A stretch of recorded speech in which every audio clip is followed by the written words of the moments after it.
Halo semuanya, hari ini kita akan membahas soal-soal tes wawasan kebangsaan. Kali ini soalnya ada 30 soal, jadi teman-teman semoga bisa menyimak dengan baik ya. Dimulai dari soal pertama, berikut ini yang bukan termasuk ciri ideologi adalah, nah, ciri ideologi ini memiliki 3 ciri nih. Yang pertama, keselarasan, keseimbangan, dan keserasian. Nah, Pancasila sebagai suatu ideologi ini tidak bersifat kaku dan tertutup, namun bersifat reformatif, dinamis, dan terbuka. Nah, soalnya di sini menanyakan tentang yang bukan termasuk ciri ideologi Pancasila. Maka jawaban yang tepat untuk nomor 1 adalah yang E, statis dan kaku. Selanjutnya nomor 2, memperhatikan kepentingan orang lain dengan sebaik-baiknya merupakan nilai Pancasila yang mengacu pada titik-titik-titik. Nah, jawaban yang tepat untuk nomor 2 adalah yang C, hakikat keadilan. Kenapa? Karena memperhatikan kepentingan orang lain dengan sebaik-baiknya berarti tidak membeda-bedakan setiap orang berdasarkan strata sosial, kedudukan, jabatan, ras, suku, maupun agama. Nah, ini merupakan ciri dari nilai Pancasila berdasarkan hakikat keadilan sosial. Nomor 3, nilai Pancasila yang sesuai dengan sila ketiga adalah, nah sila ketiga bunyinya seperti apa sih? Persatuan Indonesia ya. Nah, jadi sikap yang sesuai dengan nilai Pancasila sila ketiga salah satunya yaitu dengan ikut mewujudkan perdamaian dunia melalui hubungan kerjasama dengan bangsa lain. Karena dengan itu Indonesia ini mampu menjaga persatuannya dengan cara menjaga hubungan kerjasama dengan bangsa lain gitu ya, sehingga terwujudnya perdamaian dunia. Jadi jawaban yang tepat ialah yang A. Nomor 5, Eka Prasetya Pancakarsa merupakan pedoman penghayatan dan pengamalan Pancasila atau P4 berdasarkan ketetapan MPR nomor 2 MPR 1978 ditetapkan pada.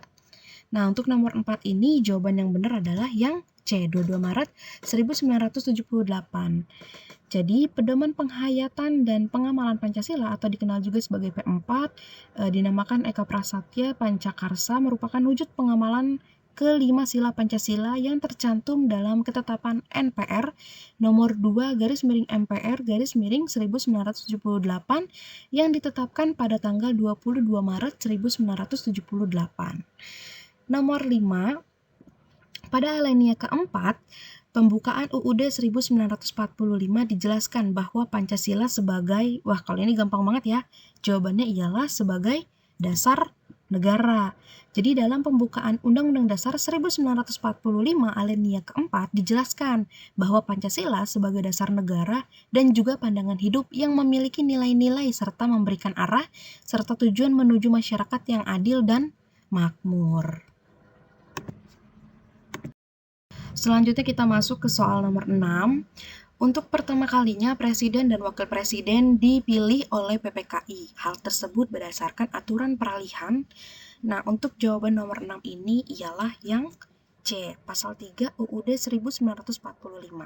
Jadi, sehari setelah kemerdekaan Indonesia pada 18 Agustus 1945, diadakannya rapat pleno nih oleh anggota PPKI dan menghasilkan dua keputusan penting. Berdasarkan aturan peralihan pasal 3 UUD 1945, dinyatakan bahwa Presiden dan Wakil Presiden dipilih oleh PPKI atau Panitia Persiapan Kemerdekaan Indonesia. Soal selanjutnya nomor 7. Pasal yang secara tegas melarang dilakukannya perubahan Undang-Undang 1945 untuk mengatur tentang amandemen UUD 1945 adalah, nah untuk nomor 7 ini jawabannya ialah yang E, pasal 37 ayat 5 Undang-Undang Dasar 1945. Jadi di pasal 37 ayat 3 ini menegaskan bahwa tidak dibenarkan melakukan perubahan UUD 1945 yang mengatur tentang amandemen UUD 1945. Next kita lanjut ke nomor 8. Undang-Undang RI No 26 tahun 2000 mengatur tentang, nah nomor 8 ini jawabannya ialah yang C, Pengadilan Hak Asasi Manusia. Kalau ini gampang ya, asal kita sudah mengetahui nih nomor-nomor tahun gitu ya yang mengatur tentang Pengadilan Hak Asasi Manusia.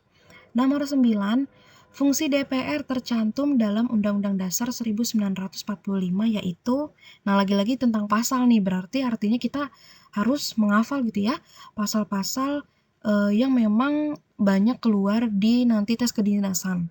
Nah, untuk nomor 9 ini jawabannya ialah yang A, pasal 20A ayat 1. Nomor 10, Undang-Undang Nomor 12 Tahun 2006 tentang Kewarganegaraan RI menjelaskan bahwa orang asing dapat menjadi WNI jika memenuhi syarat yang diatur dalam peraturan perundang-undangan kecuali, nah ini dilihat dulu nih, kecuali. Nah, untuk nomor 10, Undang-Undang Nomor 12 Tahun 2006 tentang Kewarganegaraan Republik Indonesia menjelaskan bahwa orang asing dapat menjadi warga negara Indonesia jika memenuhi syarat dan tata cara yang diatur dalam peraturan perundang-undangan. Di antaranya yang pertama nih, telah berusia 18 tahun atau sudah kawin. Lalu yang kedua, sudah bertempat tinggal di wilayah negara RI paling singkat 5 tahun berturut-turut atau 10 tahun tidak berturut-turut. Yang ketiga, dapat berbahasa Indonesia dan mengakui dasar negara Pancasila dan Undang-Undang Dasar 1945.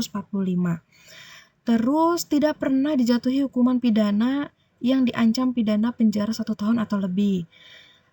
Terus ada juga nih, jika memperoleh kewarganegaraan Indonesia tidak menjadi berkewarganegaraan ganda. Yang terakhir, mempunyai pekerjaan atau penghasilan yang tetap gitu ya. Jadi untuk nomor 10 jawaban yang tepat ialah yang D, kecuali sudah tinggal di Indonesia selama 3 tahun. Kita lanjut ke nomor 11.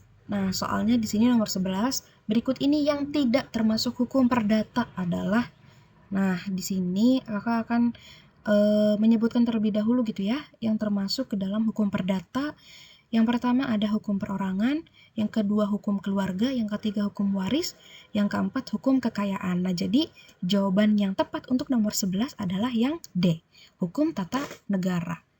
Nomor 12, pengadilan kasasi merupakan fungsi dari pengadilan tinggi, titik. Nah, jawaban yang tepat untuk nomor 12 adalah yang A, Mahkamah Agung. Jadi, pengadilan tinggi rakyat pertama adalah pengadilan negeri, sedangkan pengadilan banding dan kasasi merupakan pengadilan tinggi Mahkamah Agung. Next, ke-13, Mahkamah Agung tidak berwenang untuk menguji peraturan perundang-undangan yang berlaku terhadap. Nah, jawaban yang tepat untuk nomor 13 adalah yang C. Kenapa yang C? Jadi dalam pasal 24A Undang-Undang Dasar 1945 menyebutkan bahwa Mahkamah Agung berhak mengadili tingkat pengadilan banding dan kasasi, menguji peraturan perundang-undangan di bawah undang-undang, serta wewenang lain yang diberikan undang-undang seperti peraturan pemerintah, keputusan presiden, dan keputusan daerah. Maka jawaban yang tepat untuk nomor 13 adalah yang C. Nomor 14, hukum yang mengatur hubungan antara orang-orang yang menjadi pejabat pemerintah adalah, nah untuk nomor 14 ini, jawaban yang tepat adalah yang D, hukum publik. Kenapa hukum publik? Jadi hubungan antara orang-orang yang menjadi pejabat pemerintah merupakan hal yang berhubungan dengan kepentingan umum. Hukum yang mengatur hal-hal tersebut adalah hukum publik. Nah, selain mengatur kepentingan umum seperti politik dan pemilu, hukum publik juga mengatur kegiatan pemerintahan sehari-hari. Maka yang tepat untuk nomor 14 adalah yang D, hukum publik. Nomor 15, berikut ini yang bukan fungsi hukum di Indonesia adalah, nah nomor 15, di sini kakak akan menyebutkan terlebih dahulu ya, fungsi hukum di Indonesia antara lain yang pertama sebagai alat kontrol sosial, yang kedua sebagai alat kritik dan perubahan sosial, yang ketiga sebagai sarana untuk mewujudkan keadilan sosial, yang keempat sebagai alat penata ketertiban dan keteraturan masyarakat, yang kelima untuk melindungi kepentingan manusia, dan yang terakhir untuk menyelesaikan pertikaian. Nah, jadi nomor 15 jawaban yang tepat adalah yang E, menata kehidupan masyarakat dalam pergaulan. Ini yang bukan ya. Nah, nomor 16, perjanjian antara dua negara atau lebih menyangkut bidang ekonomi dan politik disebut. Nah, nomor 16 jawabannya adalah yang C, treaty. Jadi hak yang dimiliki anggota DPRD antara lain hak interpelasi, yang kedua hak angket, yang ketiga hak menyatakan pendapat untuk mengajukan rancangan perda, yang kelima hak memilih dan dipilih, dan yang terakhir adalah hak imunitas. Kita langsung lanjut ke nomor 17. Di sini soalnya mencetak uang dan menentukan nilai mata uang merupakan kewenangan pemerintah pusat dalam menyelenggarakan daerah otonom dalam bidang. Nah, di sini kakak akan menjelaskan terlebih dahulu bahwa kewenangan pemerintah pusat sebagai daerah otonom mencakup kewenangan dalam bidang politik luar negeri, pertahanan dan keamanan, peradilan, moneter dan fiskal, agama, serta kewenangan bidang lain. Nah, mencetak uang dan menentukan nilai mata uang merupakan kewenangan pemerintah pusat dalam bidang fiskal. Maka yang tepat untuk nomor 17 jawabannya adalah yang C, fiskal, dalam bidang fiskal. Selanjutnya nomor 18. Teori perseorangan tentang pengertian negara dikemukakan oleh beberapa tokoh berikut kecuali. Nah, ini kecuali ya. Nomor 18 ini di sini kakak akan menjelaskan terlebih dahulu nih. Teori perseorangan tentang pengertian negara mengemukakan bahwa negara adalah suatu masyarakat hukum yang disusun berdasarkan bidang tata negara perjanjian antar individu yang menjadi anggota masyarakat. Nah, di sini penganjur teori ini adalah Thomas Hobbes, John Locke, Jean Jacques, Harold, dan Herbert. Nah, maka kita cari aja yang tadi nggak ada gitu ya yang disebutkan sama kakak, maka jawaban yang tepat untuk nomor 18 adalah yang D. Selanjutnya nomor 19, kepercayaan animisme di Indonesia berakulturasi dengan budaya Hindu-Buddha dalam bentuk. Nah, kira-kira nomor 19 jawabannya apa nih? Gampang ya. Nomor 19 adalah yang A, patung dan arca. Jadi kepercayaan animisme merupakan kepercayaan terhadap roh nenek moyang.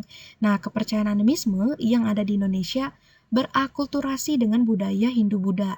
Salah satunya dalam bentuk patung dan arca-arca yang dipercaya sebagai wujud roh nenek moyang. Nah, nomor 20. Peristiwa Perang Bubat terjadi pada masa pemerintahan. Nah, kalau ini gampang banget nih kalau kita sudah memahami gitu ya pelajaran di kelas 10 pasti sudah mengetahui jawabannya. Nah, untuk nomor 20 ini jawabannya adalah yang A, Hayam Huruk. Nah, kenapa Hayam Huruk? Jadi peristiwa Bubat atau yang dikenal Perang Bubat adalah peristiwa perselisihan antara Gajah Mada dengan Raja Pajajaran yang terjadi pada masa pemerintahan Raja Majapahit, yaitu Hayam Huruk. Jadi perang Bubat ini terjadi pada masa pemerintahan Hayam Huruk. Nah, perang terjadi di pesanggarahan Bubat sehingga dikenal dengan sebutan Perang Bubat. Nomor 21. Sebelum terjadinya peristiwa Rengas Dengklok, terjadi perbedaan pendapat antara kelompok pejuang senior dengan kelompok pemuda. Kelompok pejuang senior berpendapat bahwa, nah kalau ini juga gampang nih ya guys ya. Nomor 21 jawabannya adalah yang B. Proklamasi kemerdekaan harus dipersiapkan secara matang dan harus dibicarakan dalam rapat PPKI. Nah, sedangkan kelompok pemuda ini pengennya kemerdekaan ini yang memang dari orang Indonesia sendiri gitu, bukan didapatkan dari orang Jepang itu sendiri. Makanya kenapa golongan muda ini ingin sekali mempercepat kemerdekaan, karena posisinya pada saat itu Indonesia sedang mengalami kekosongan kekuasaan gitu ya.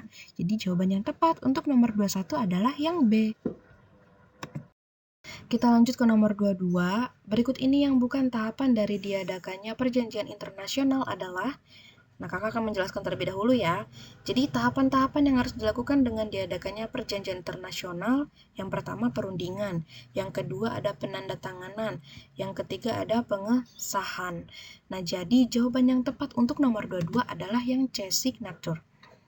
Nomor 23, Konferensi Asia Afrika atau yang dikenal dengan KAA dilaksanakan pertama kali di Bandung pada tahun. Nah, nomor 23 ini jawabannya adalah yang B, 1955. Jadi sebelum KAA diselenggarakan, terlebih dahulu telah diadakan pertemuan di Kolombo, Sri Lanka pada tanggal 28 April sampai 20 Mei 1954. Nah, hasil pertemuan yang dikenal Konferensi Kolombo tersebut adalah kesepakatan untuk menyelenggarakan konferensi lanjutan negara-negara Asia Afrika. Oleh karena itu, pada tanggal 18 April sampai 20 April 1955 diadakannya konferensi antar negara-negara Asia Afrika yang dikenal dengan Konferensi Asia Afrika. Selanjutnya nomor 24, agenda pokok pembicaraan KAA diantaranya kecuali. Nah, kira-kira apa nih? Nomor 24, kakak akan menyebutkan terlebih dahulu ya. Jadi pokok-pokok agenda pembicaraan pada KAA diantaranya yang pertama ada kerjasama ekonomi, yang kedua kerjasama budaya, yang ketiga masalah perdamaian dunia dan kerjasama internasional, yang keempat masalah kolonialisme dan imperialisme seperti Belanda di Irian Barat. Maka jawaban yang tepat untuk nomor 24 adalah yang B, kerjasama penentuan wilayah. Nomor 25, tanggal 1 Mei merupakan Hari Buruh Dunia. Wadah yang menampung isu buruh internasional yang berada di bawah PBB adalah, nah untuk nomor 25 ini jawabannya yang D, ILO. Jadi, suatu wadah yang dibuat untuk menampung isu buruh internasional yang berada di bawah PBB adalah International Labour Organization atau ILO ya. Organisasi buruh ini didirikan dengan tujuan mengusahakan keadilan sosial ekonomi dan meningkatkan taraf hidup pekerja buruh. Nah, ILO ini menjadi bagian PBB setelah pembubaran LBB dan dibentuknya PBB pada akhir Perang Dunia Kedua. Kita lanjut ke nomor 26. Wah, untuk soalnya banyak sekali, teman-teman bisa dibaca terlebih dahulu gitu ya. Kita langsung saja masuk ke soalnya. Kalimat utama paragraf di atas adalah, nah untuk kalimat utama paragraf di nomor 26 ini, jawabannya ialah yang A. Kenapa A? Karena kalimat utama paragraf tersebut terdapat pada kalimat pertama. Jadi yaitu para peneliti mengemukakan bahwa area otak untuk bernyanyi berbeda dengan area otak untuk berbicara. Adapun kalimat 2 sampai kalimat 6 itu merupakan penjelas gitu ya. Jadi kalimat utama yang menjadi hal yang paling umum dibicarakan dalam paragraf. Selanjutnya soal nomor 28, teman-teman bisa membaca terlebih dahulu teks atau narasi yang sudah ada di video ini. Kita langsung masuk aja nih ke pertanyaannya. Pernyataan berikut ini yang tidak sesuai dengan isi paragraf di atas adalah, nah jawaban yang tepat untuk nomor 28 adalah yang E. Banyak pelanggan pengusaha sepatu di Kabupaten Mojokerto menghentikan permintaan pesanan karena menunggu pelaksanaan FTA ASEAN Cina. Nah, kenapa jawabannya? Karena fakta yang benar dalam paragraf tersebut adalah sebagian besar pelanggan menunggu masuknya produk sepatu impor, bukan menunggu pelaksanaan FTA ASEAN Cina. Nomor 29, teman-teman bisa baca terlebih dahulu teks yang sudah ada di soal ini. Nah, kita langsung masuk ke soalnya ya, nomor 29. Pernyataan berikut yang sesuai dengan isi teks di atas adalah, nah jawaban yang tepat untuk nomor 29 adalah yang C.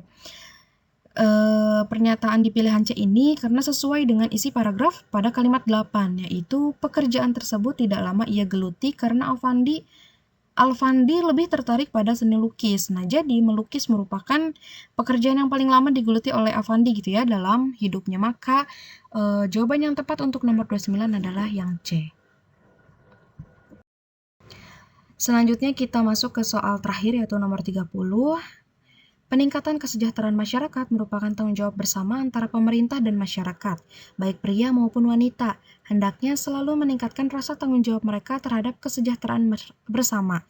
Kadar-kadar wanita diharapkan juga peduli terhadap kesejahteraan masyarakat pada umumnya. Banyak kaum wanita yang terpaksa bekerja karena suami mereka terkena PHK. Untuk itu, pemerintah perlu memperhatikan nasib kaum wanita yang suami mereka terkena PHK. Nah, di sini ditanyakannya ide pokok paragraf tersebut adalah, nah kira-kira ide pokoknya ada di awal apa di akhir paragraf nih teman-teman. Nah, untuk nomor 30, jawaban yang tepat adalah yang D. Pemerintah dan masyarakat bertanggung jawab terhadap kesejahteraan masyarakat. Jadi, ide pokok paragraf yang terdapat pada nomor 30 ini ada di awal kalimat. Jadi, berpola deduktif ya, sehingga ide pokoknya ada di awal paragraf.